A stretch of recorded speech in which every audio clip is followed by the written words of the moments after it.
China जब देखो लड़ता झगड़ता रहता है, कभी कहीं अटैक करता है, कभी कहीं। पता है ना तुम्हें ये पूरी दुनिया में अपना प्रभुत्व कहीं ना कहीं कोशिश कर रहा है कि मैं नंबर 1 बन जाऊं। इस पूरी दुनिया में जब ये पेंडेमिक आया तो उससे पहले 2019 तक अमेरिका नंबर 1 कंट्री था। पिछले कई सालों से ग्रोथ रेट लगातार ग्राफ बहुत आगे। अब इस चाइना को अमेरिका को पीछे करना था। बहुत लोगों का ये मानना है कि पेंडेमिक में कहीं ना कहीं चाइना का बहुत बड़ा हाथ था। एग्जैक्टली किसी को नहीं पता, पर पेंडेमिक का सबसे तगड़ा नुकसान जो झेला है वो किस देश ने? अमेरिका।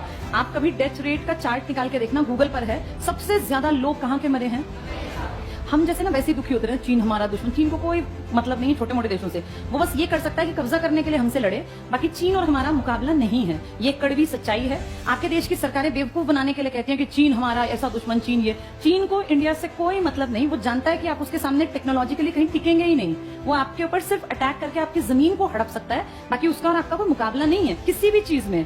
उसने आपके देश के घर के अंदर इतनी जगह बना रखी है कि आप चाह के भी चीन का कुछ नहीं बिगाड़ सकते। हम पता कितने बेवकूफ, हमारा देश कितना पिछड़ा हुआ है। हमें जब दिवाली आती है तो कहते हैं कि ये लड़ियां मत लगाओ। ये कहां से आती है? तुम सबके घरों में जो कंघे इस्तेमाल होते हैं ना, ये कंघे भी चाइना के हैं। तुम जो ये जितनी चीजें, कपड़े तो हैं ही, कपड़ों के अलावा भी मतलब जितने तुम्हारे घर के सामान है ना, इन सामानों का 80-90% हिस्सा चाइना से आता है। तुम कोई ब्रांडेड सामान की बात नहीं कर रही हूं मैं। कंघा कितनी छोटी चीज है ना, देश में जितने कंघे लगभग आ रहे हैं ना, ये सब चाइना से आ रहे हैं। कहां कहां से बाइकआउट करोगे? एक वो लड़ियां हटाने से तुम्हारा काम चल गया। तुम जितने ब्रांड की चीजें इस्तेमाल करते हो, बिना ब्रांड की लगभग चीजें चाइना से आती हैं। ब्रांडेड तो चलो अमेरिकी हैं, यूरोपियन हैं। कपड़े देखो, जूते देखो, कोई भी चीज उठा के देख लो, जो ये जॉकी है, मोंटे कार्लो है, इनमें से इंडियन कौन है? सब विदेशी हैं। आपके जितने जूते हैं वो तो चलो बड़े ब्रांड हैं, मैं छोटी बातें कर रही हूँ। जो आजकल ये बेडशीट्स आ रही है ना, पहले हम बड़े शान से कहते थे कि हमारे देश में पानीपत एक ऐसा शहर है जिसको बुनकर नगरी कहते हैं। पानीपत की सच्चाई तुम जानते हो, सब काम फ्लॉप है, सब बंद पड़ा है। पानीपत में कोई बुनकर नहीं है आज की डेट में। सारे का सारा माल कहां से आ रहा है? ये सारी बेडशीट्स जो है ना चाइना से आती हैं, जो पानीपत से आगे जाती हैं। और हमें लगता है कि भैया हम तो पानीपत से बेडशीट ले आए, सब चाइना का माल है। हर जगह चाइना है। किसी मॉल में जाते हो, आप देखते हो लिखा होता है स्टोर 99।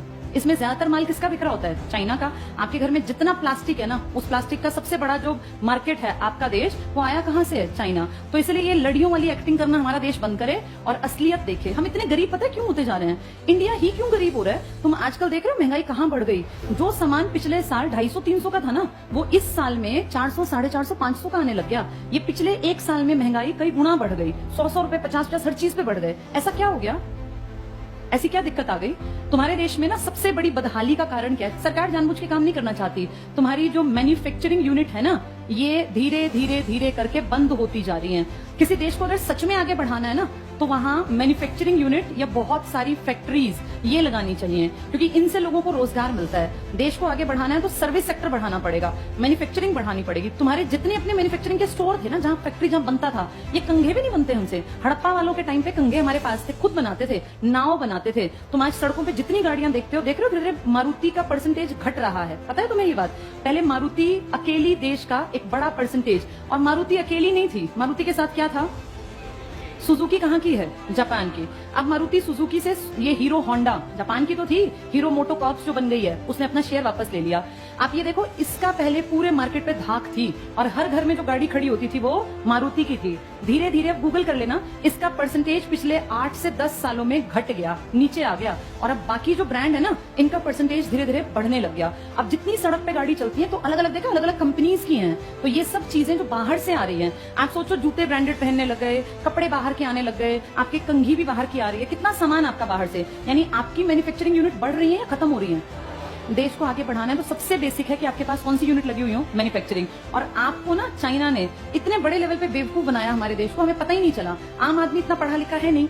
चाइना ने आपके देश में आज से एंट्री नहीं की। चाइना और आप इकट्ठे आगे बढ़ने लगे थे। इनफैक्ट NCERT की किताब में ये लिखा है, 1950 में हम और चाइना बराबर थे। वो हमसे बहुत आगे नहीं था। आप भी अच्छे देशों में थे, अच्छे इन द सेंस आपके अंदर कैलिबर था। 1950 से और आज हम 2022 में हैं। चाइना दुनिया का नंबर 1 देश है और भारत अपनी गरीबी से जूझ रहा है, भ्रष्टाचार से जूझ रहा है। भारत हर घटिया चीज में टॉप में रहता है, चाहे भ्रष्टाचार की लिस्ट बन ले या कोई इस तरह की लिस्ट, उसमें आप सबसे पीछे हो गए। अच्छी लिस्ट में और खराब लिस्ट में आप टॉप 5-7 में आ जाओगे। ये हमारे साथ से इतना आगे कैसे बढ़ा? इसने अपने यहाँ मैन्युफैक्चरिंग की ढेर यूनिट लगाई और इसने पता क्या किया? भारत जैसे देश को, जो ये जानता था कि मेरे बाद आबादी में सेकंड है, जैसे आबादी होना फायदा है या नुकसान है? कैसे फायदा है? नुकसान है। बचपन से पढ़ाया गया बढ़ती जनसंख्या क्या था, किस चीज का कारण बनी थी? बेरोजगारी का, प्रदूषण का। गलत पढ़ाया। बढ़ती जनसंख्या एक असेट है। असेट का मतलब समझते हो? क्या होता है असेट? असेट को मान लो पूंजी। अपने आप को देखो, तुम सब अगर नौकरी लग जाओ, मान लो तुम घर में 2 भाई बहन हो, 3 हो, तुम्हारे पिताजी